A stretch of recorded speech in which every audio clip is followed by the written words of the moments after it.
चला आज बनवूया आपण भन्नाट चविष्ट चमचमीत काजू मसाला। त्यासाठी एका कढईमध्ये थोडं तेल घेऊन अर्धा वाटी काजू खरपूस भाजून घेतलेले आहे। यामध्ये जिरं, थोडे धने, बारीक चिरलेला कांदा, 2 हिरवी मिरची, 2 टोमॅटो आणि थोडी कोथिंबीर टाकून त्याला छान परतून घ्या।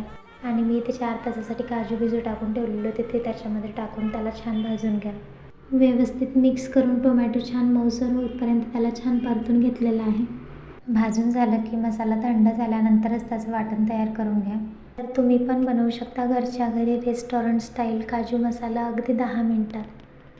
त्याच कढईमध्ये तेल, आलं लसूण पेस्ट आणि लाल मिरची पावडर टाकून द्या। मिरची पावडर अगोदर टाकलं की भाजीला तरी खूप छान प्रकारे येत असते।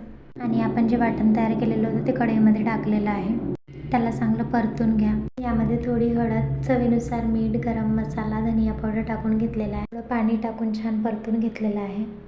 आणि यामध्ये आपण जे तळलेले काजू आहे थोडे इथे टाकून घेतलेले आहे आणि पाणी जे आहे ते गरम करून टाकलेलं आहे। यामध्ये किचन किंग मसाला, थोडी कस्तुरी मेथी टाकून 5 मिनिट त्याला छान शिजू द्यायचं। 5 मिनिट झालेले आहे तर मी इथे फ्रेश क्रीम वापरली आहे, त्यामुळे चव खूप छान येते भाजीला। तुमच्याकडे फ्रेश क्रीम अवेलेबल नसेल तर तुम्ही त्याला स्किप करू शकता। तुम्ही बघू शकता आपली भाजी तयार आहे। कोथिंबीर टाकून घेतलेली आहे आणि आपण जे काजू फ्राय केलेले होते ते वरून सजावटीसाठी ठेवलेले आहे। आणि व्हिडिओ आवडल्यास लाईक, शेअर आणि फॉलो करायला विसरू नका।